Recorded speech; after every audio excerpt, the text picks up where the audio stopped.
اہدنا الصراط المستقیم، اللہ نے اعلان فرما دیا کہ بس طلب رکھو، مجھ سے دعا مانگو، میں تمہیں راستہ دکھاؤں گا۔ نہ ایک نقطہ ہے کہ بڑا اچھا ہے، سالکین کے لیے بھی ایک بات بڑی قیمتی نظر آتی ہے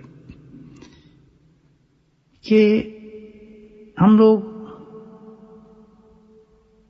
بعض دفعہ ٹھیک ہونا چاہتے ہیں، صحیح ہونا چاہتے ہیں، محنت کرنا چاہتے ہیں، لیکن کر نہیں پاتے، اور اکثر یہ بھی کہتے ہیں کہ جی بڑا مشکل ہے، میں چاہتا ہوں صحیح ہو جاؤں، میں چاہتا ہوں یہ چیز گندی چیز چھوڑ دوں، میں چاہتا ہوں اس سے میرا جان چھوٹ جائے، میں سیدھے راستے پہ آ جاؤں، میں بھی ذکر کروں، میں بھی نمازیں پڑھوں، میں یہ چاہتا ہوں۔ ایک تو ایسے لوگ ہیں اور دوسرے ایسے بھی ہیں کہ جو آلریڈی الحمدللہ چلتے ہیں لیکن اس کے بعد بھی کمزور ہوتے ہیں، تو کہتے ہیں ہم چاہتے ہیں صحیح ہو جائیں، ہم چاہتے ہیں ہمارا ذکر پورا ہو، یعنی دو قسم کے لوگ۔ تو دونوں کے لیے زبردست اللہ نے ہمارا راستہ کھول دیا ہے، بس ایک کام کرے آدمی، اہدنا الصراط المستقیم، اللہ سے مانگتا رہے۔ کتنا انسان کمزور ہو، چاہت ہے اس میں،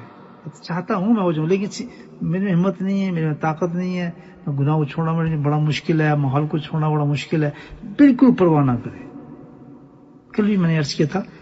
اللہ نے اعلان کر دیا اس کا، بس وہ ایک کام رکھے کہ اہدنا الصراط المستقیم کا وظیفہ رکھ لے۔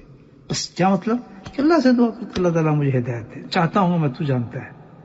وَمَن يَتَّقِ اللَّهَ يَجْعَل لَهُ، اللہ تعالیٰ کو ایسے راستے کھول دیتے ہیں انسان کے لیے، جیسے میں نے ابھی آپ کے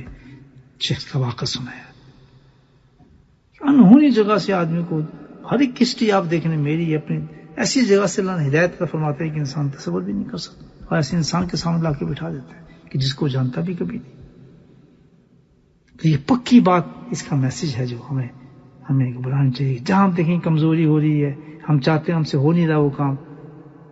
ہم چاہتے ہیں کہ ہم اعلیٰ درجے کا کام کریں، ہم نہیں کر سک رہے، اور کمزوری نظر آ رہی ہے اس میں، جانتے ہیں ہم گناہ چھوڑنا چاہتے ہیں، حرام کھوڑنا چاہتے ہیں، غلط کام چھوڑنا چاہتے ہیں، تو ہم شیطان میں ہاتھ پہ ہاتھ رکھ کے بٹھا دیتا ہے کہ بس نہیں کر سکتا تو بیٹھ جا۔ بالکل نہیں، اللہ نے کہا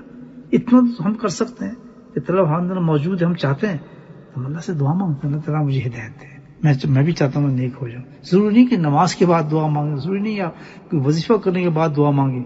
اللہ سبحانہ تعالیٰ تو ہر انسان کے ساتھ ہے، شہر کے قریب ہے۔ گڑگڑاتے جب بھی گناہ ہو رہا ہو، اللہ تعالیٰ میں چاہتا ہوں چھوڑنا، میں کیا کروں، گناہ میں لگے ہوئے ہیں، آپ تو کام کر رہے ہیں گناہ والا، اللہ سے فریاد کرتے ہیں کہ نا میں تو چاہتا ہوں تو مجھے بچائے اس چیز سے، صحت دے، یہ سب چیز چاہیے ہوتی ہے، سبحان اللہ۔ لیکن اگر ہدایت مل جائے تو آٹومیٹکلی ساری چیزیں مل جاتی ہیں، بغیر مانگے مل جاتی ہیں انسان کو، پھر مانگنے کی ضرورت نہیں ہے۔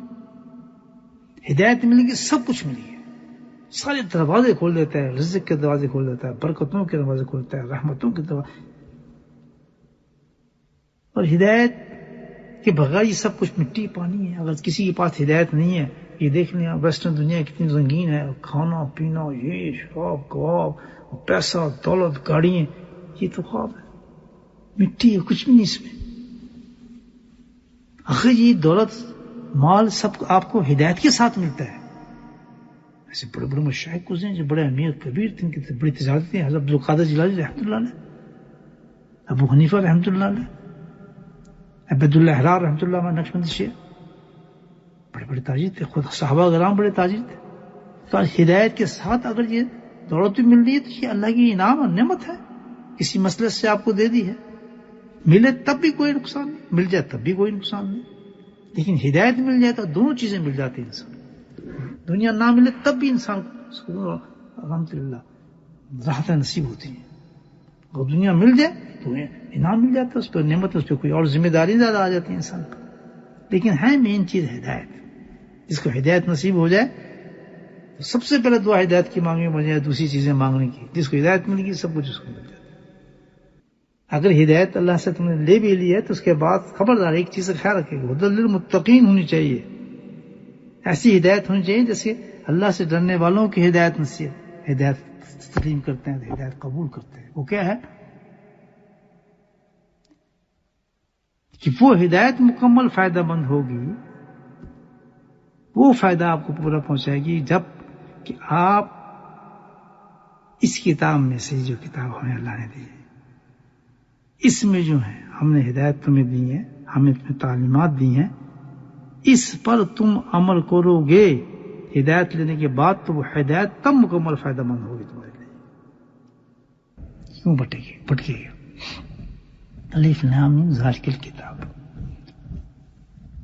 لا ریب فیہ. پٹنے کی وجہ یہ ہے اللہ کے احکامات کو تسلیم نہ کرنے کی وجہ کیا ہوگی؟ شکوک اور شبہات. تو اللہ نے پہلے فرما دیا کہ ہدایت کے لیے تمہیں سب سے بڑی ضروری چیز کیا ہو چاہیے کہ تمہارے دل کے اندر اس کتاب کے بارے میں کوئی شک اور شبہ نہیں ہونا چاہیے، اس پر مکمل یقین ہونا چاہیے. یہ اللہ کا کلام ہے، جو اللہ نے اتارا وہ ویسی ہے. اس پر اگر شبہ اور یقین ہمارا پورا نہ ہوا تو ہم اس کی تعلیمات اور جو احکامات ہیں اس کو ہم کیسے تسلیم کریں گے؟ جب ہم اس کو تسلیم نہیں کریں گے تو پھر مکمل ہدایت کا فائدہ ہمیں کیسے ہوگا؟ تو اس لیے اللہ نے پہلے کہہ دیا کہ چیز چاہیے ہمیں لا ریب فیہ. یہ جو کتاب ہے ذالک الکتاب لا ریب، اس میں کسی قسم کا بھی شبہ،